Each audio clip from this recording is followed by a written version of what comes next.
Bedtime is supposed to be a happy event for a tired child. For me, it was terrifying. While some children might complain about being put to bed before they have finished watching a film or playing their favorite video game, when I was a child, nighttime was something to truly fear.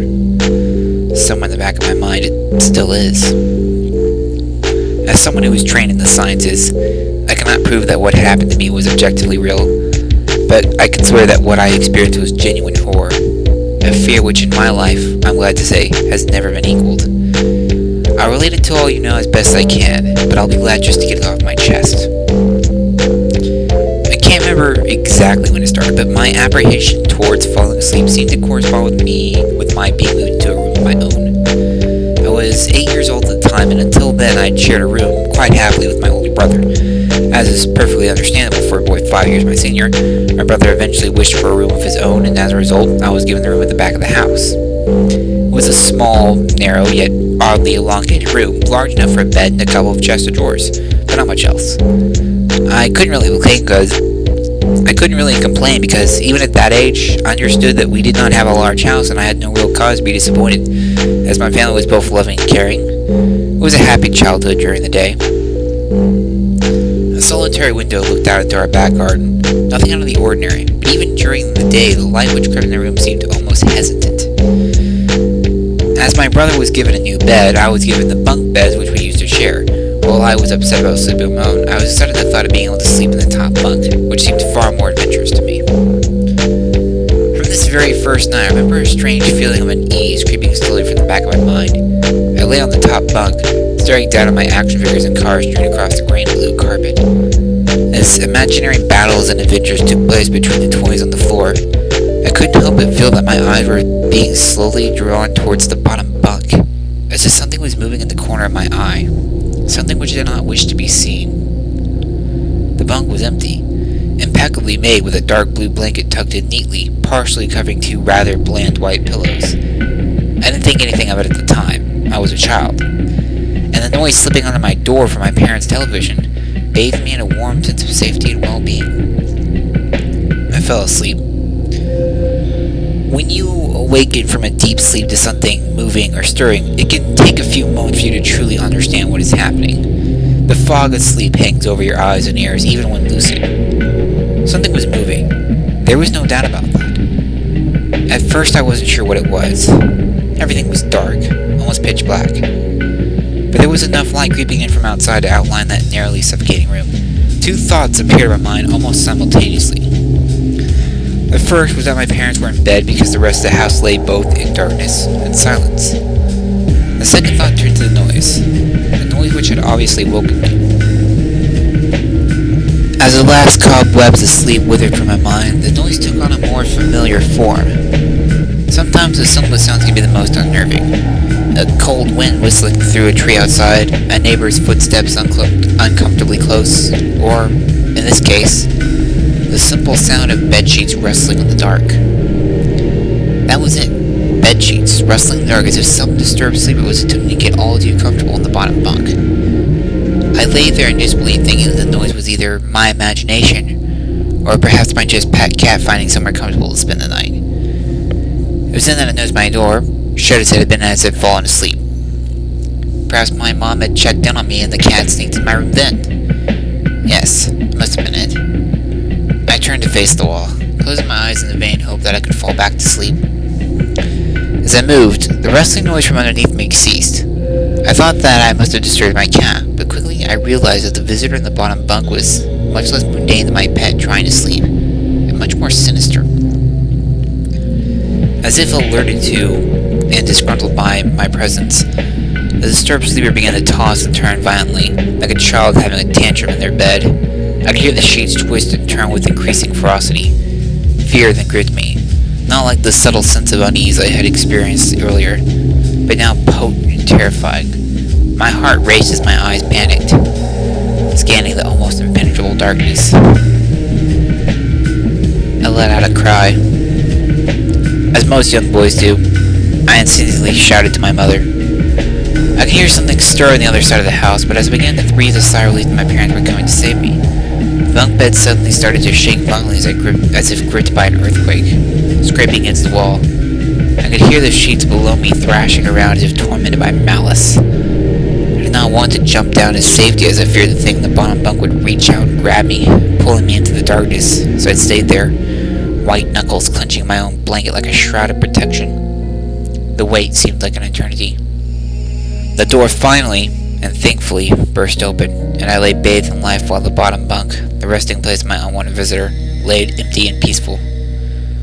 A cry of my mother consoled me. Tears of fear, followed by relief, streamed down my face. Yet, through all the horror and relief, I did not tell her why I was so upset. I could not explain it, but it was as though whatever had been in the bunk would return if I ever even so much as smoked of it, or uttered a single syllable of its existence. Whether that was the truth, I do not know. But as a child, I felt as if that was unseen menace remained close, listening. My mother lay in the empty bunk, promising to stay there until morning. Eventually my anxiety diminished. Tiredness pushed me back towards sleep, but I remained restless, waking several times momentarily to the sound of rustling bedsheets. I remember the next day wanting to go anywhere, be anywhere but in that narrow, suffocating room. It was a Saturday and I played outside, quite happily with my friends. Although our house was not large, we were lucky to have a long, sloping garden in the back. We played there often. As much of it was overgrown, we could hide in the bushes, climb in the huge sycamore trees which towered above all else, and easily imagine ourselves in the throes of grand adventure in some untamed, exotic land. As fun as it all was, occasionally my eye would turn to that small window. Ordinary, slight, innocuous. But for me, that thin boundary was a looking glass into a strange, cold pocket of dread. Outside, the lush green surroundings of our garden filled with the smiling faces of my friends could not extinguish the creeping feeling crawling its way up my spine, each hair standing on end. The feeling of something in that room, watching me play, waiting for the night when I would be alone, eagerly filled with hate. It might sound strange to you, but by the time my parents ushered me back into that room for the night, I said nothing. I didn't protest. I didn't even make an excuse to why I couldn't sleep there. I simply and sullenly walked into that room, climbed a few steps into the top bunk, and then waited. As an adult, I would be telling everyone about my experience, but even at that age, I felt almost silly to be talking about something which I really had no evidence for. I would be lying, however, if I said this was my primary reason. I still felt this thing would be enraged if I so much as spoke of it.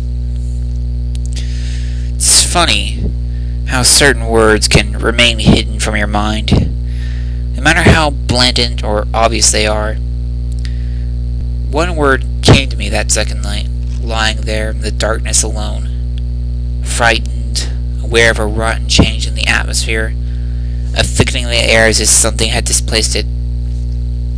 As I heard the first casual twist of the bedsheets below, the first anxious increase in my heartbeat of the realization that something was once again in the bottom bunk. That word, a word which had been sent into exile, filtered through my consciousness, breaking free of all repression, gasping for air, screaming, etching, and carving itself into my mind. Ghost. As this thought came to me, I noticed that my unwelcome visitor had ceased moving. The bedsheets lay calm and dormant, but they had been replaced by something far more hideous.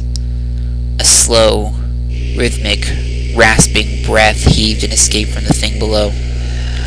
I could imagine its chest rising and falling with each sordid, wheezing and gobbled breath. I shuddered, and hoped beyond all hope that it would leave without occurrence. The house lay, as it had the previous night, in a thick blanket of darkness. Silence prevailed, all but for the perverted breath of my, as yet, unseen bunkmate. I lay there terrified. I just wanted this thing to go, to leave me alone. What did it want? Then something unmistakably chilling transpired. It moved. It moved in a way different from before. When it threw itself around in the bottom bunk, it seemed unrestrained, without purpose, almost animalistic. This movement, however, was driven by awareness, with purpose, with a goal in mind. For that thing lying there in the darkness, that thing which seemed intent on terrorizing a young boy, calmly and nonchalantly sat up. So labored breathing had become louder as now only a mattress and a few flimsy wooden slats separated my body from the unearthly breath below. I lay there, my eyes filled with tears. Fear which mere words cannot relate to you or anyone else coursed through my veins. I would not have believed that this fear could have been heightened, but I was so wrong. I imagined what this thing would look like, sitting there listening from below my mattress, hoping to catch the slightest hint that I was awake. Imagination then turned to an unnerving reality.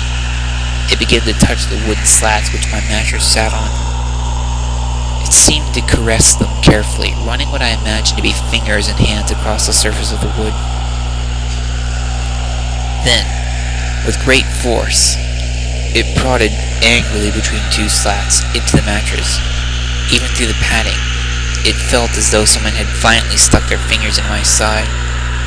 I let out an almighty cry, and the wheezing, shaking, and moving thing in the bunk below replied in kind by violently vibrating the bunk as it had done the night before. Small flakes of paint powdered onto my blanket from the walls to frame the bed scraped along it, backwards and forwards. Once again I was bathed in light, and there stood my mother, loving, caring as she always was, with a comforting hug and calming words which eventually subdued my hysteria. Of course, she asked what was wrong. But I could not say. I dared not say.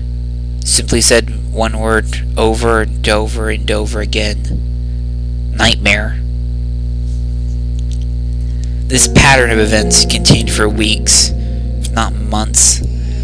Night after night I would awaken to the sound of rustling sheets. Each time I would scream so as to not provide the abomination with time to prod and feel for me. With each cry the bed would shake violently, stopping with the arrival of my mother who would spend the rest of the night in the bottom bunk, seemingly unaware of the sinister force torturing her son nightly.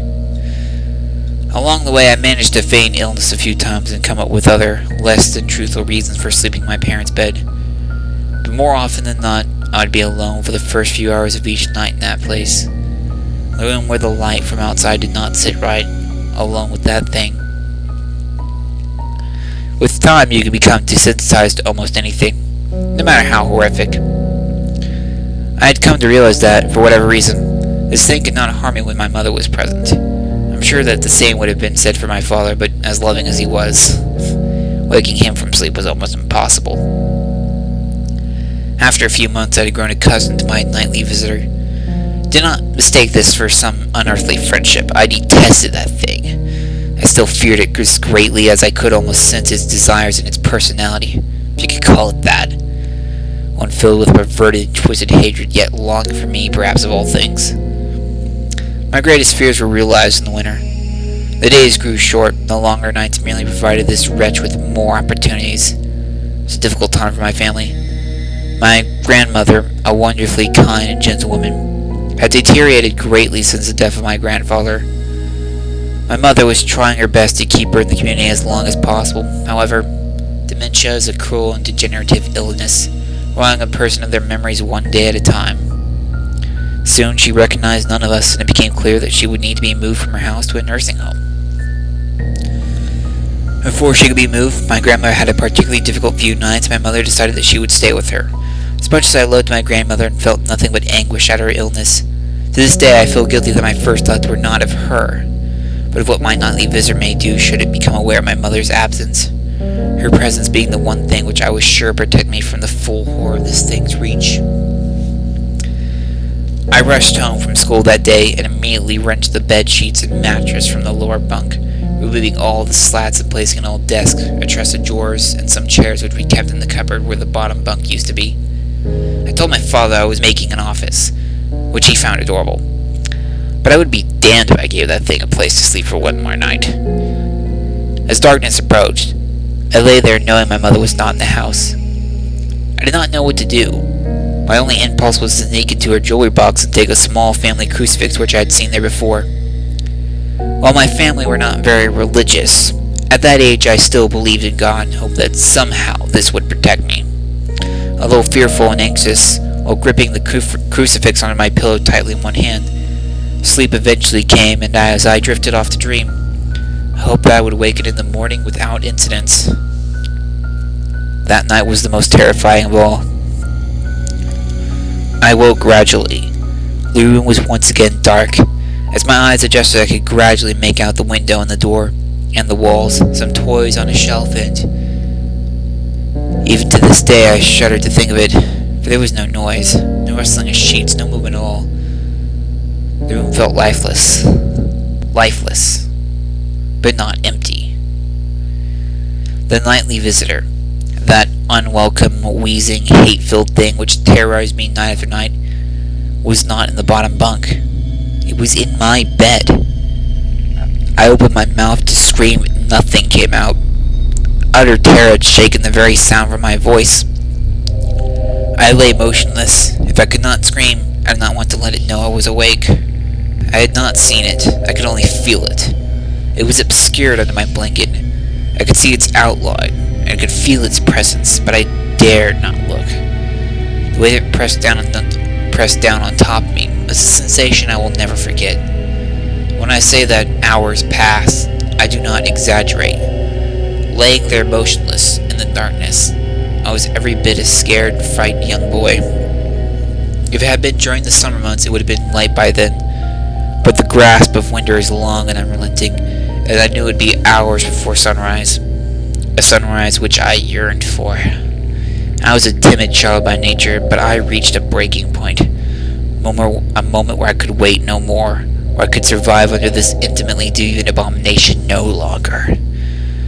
Fear can sometimes wear you out, make you threadbare, a shell of nerves leaving only the slightest trace of you behind. I had to get out of that bed. Then I remembered the crucifix. My hand still lay underneath the pillow, but it was empty. I slowly moved my wrist around to find it, minimizing as best I could the sound and vibrations caused, but I could not be found. I'd either knocked it off the top bunk, or it had, you could not even bear to think of it, been taken from my hand. Without the crucifix, I lost any sense of hope. Even at such a young age, you could be acutely aware of what death is, and intensely frightened of it.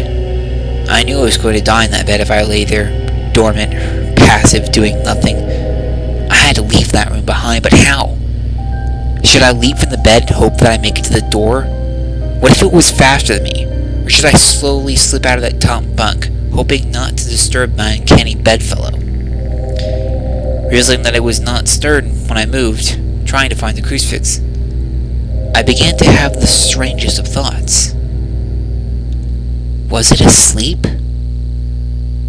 It hadn't so much as breathed since I had woken up. Perhaps it was resting, believing that it had finally got me, that I was finally in its grasp.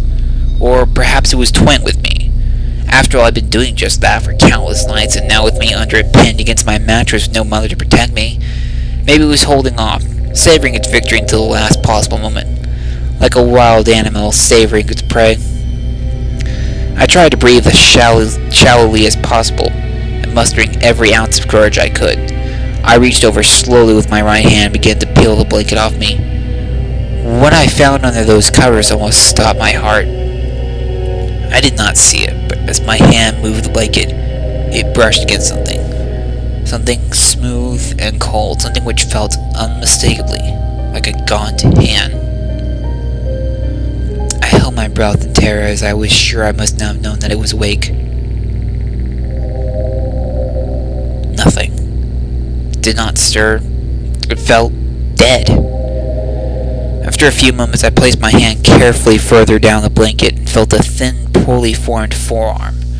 My confidence and almost twisted sense of curiosity grew as I moved down further to a disproportionately larger bicep muscle. The arm was outstretched, laying across my chest, with the hand resting on my left shoulder as if it had grabbed me in my sleep. I realized that I would have to move this cadaverous appendage if I were to even so much as hope to escape its grasp. For some reason, the feeling of torn, ragged clothing on the shoulders of this nighttime invader stopped me in my tracks. Fear once again swelled in my stomach and in my chest as I recalled my hand at the touch of straggled, oily hair. I cannot bring myself to touch its face, although I do wonder to this very day what it would have felt like. Dear God, it moved. It moved. It was subtle, but its grip on my shoulder and across my body strengthened. No tears came, but God, how I wanted to cry. As its hand and arm slowly coiled around me, my right leg brushed along the cool wall which the bed lay against. Of all that happened to me in that room, this was the strangest. I realized this clutching, rancid thing which drew great delight from violating a young boy's bed was not entirely on top of me. It was sticking out from the wall, like a spider striking from its lair. Suddenly, its grip had moved from a slow tightening to a sudden squeeze. It pulled and clawed at my clothes as if frightened that the opportunity would soon pass. I fought against it, but its emaciated arm was too strong for me. Its head rose up, writhing and torting under the blanket. I now realized where it was taking me. Into the wall. I fought for my dear life. I cried. Suddenly my voice returned to me, yelling, screaming. No one came. Then I realized why I was so eager to suddenly strike, why this thing had to have me now. Through my window, a window which seemed to represent so much malice from outside, streaked hope. The first rays of sunshine. I struggled further, knowing that if I could just hold on, it would soon be gone. As I fought for my life, the unearthly parasite shifted, slowly pulling itself up in my chest, its head now poking out from under the blanket, wheezing, coughing, rasping. I do not remember its features, simply remember its breath against my face, foul and as cold as ice.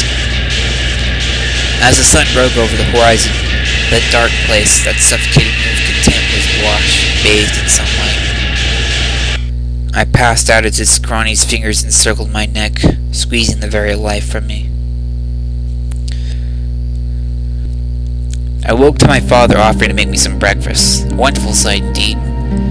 I had survived the most horrible experience of my life until then, and now. I moved the bed away from the wall, leaving behind the furniture I believed would stop that thing from taking a bed. Little did I think that it would try to take mine, and me. Weeks passed without incidents, yet on one cold, frostbitten night I woke to the sound of the furniture where the bunk beds used to be, vibrating violently. In a moment it passed. I lay there, sure I could hear a distant wheezing coming from deep within the wall, finally fading into the distance. I've never told anyone this story before. To this day I still break out in a cold sweat at the sound of bed sheets rustling at the night, or a wheeze brought on by a common cold, and I certainly never sleep with my bed against the wall. Call it superstition if you will, but as I said, I cannot discount conventional explanations such as sleep paralysis, hallucination, or that of an overactive imagination. But what I can say is this. The following year I was given a large room on the other side of the house, and my parents took that strangely suffocating, elongated place as their bedroom. They said they didn't need a large room, just one big enough for a bed and a few things. They lasted 10 days. We moved on the 11th. Well, that was the Creepypasta, Bedtime. Hope you enjoyed it. And welcome to Inslate, or Outro, whatever it's called. The thing where I recommend videos and tell you to subscribe and stuff. So, for recommendations, well, since it's a creepypasta, go ahead and recommend another one. The strangest security tape I've ever seen. My personal favorite, not the best, I think the best was Psychosis, but strangest security tape I've ever seen is my favorite. It was the one that got me into pasta when I was just starting out reading them. So that's pretty cool. Since we're doing readings, I guess I'll go ahead and recommend my one fanfiction reading, Forget Me Not, a Sakume pairing. Very romantic, kind of dramatic, kind of a tearjerker. And I want that in my flying lesbian romance stories. Don't you? I mean, those are the best kind. I'm definitely need to do some more fanfiction readings at some point. I got permission to do one, but yeah, I'm still looking for stuff. Yeah, I'm just selective about the fanfictions. I think I should recommend one more video. How about I recommend The Witch's House, the Let's Play, because that was the most popular one I've done so far. Well, most popular in views, not really on likes, but, you know. So, as you can see, I'm trying out new stuff, like, with, this here, me talking during the outro slate, instead of just playing the music. I'm telling you to subscribe and stuff. I'm only gonna do this for, like, any video that isn't a Let's Play. You know, Let's Plays, I'll just do the regular outro. This, I'll just ramble and talk about stuff. And as you can see, yeah, like I said, I'm trying out new stuff. I mean, I've been... See, when I first started this stuff, it was just me like, hey, I play a lot of video games. I can record myself playing video games. I got a YouTube channel. Why not record myself playing video games and upload them to YouTube? Was my logic. And now I've been doing this for over a year now, and I think I might want to try new stuff. And if you hear a popping sound, that's my knuckles, as usual.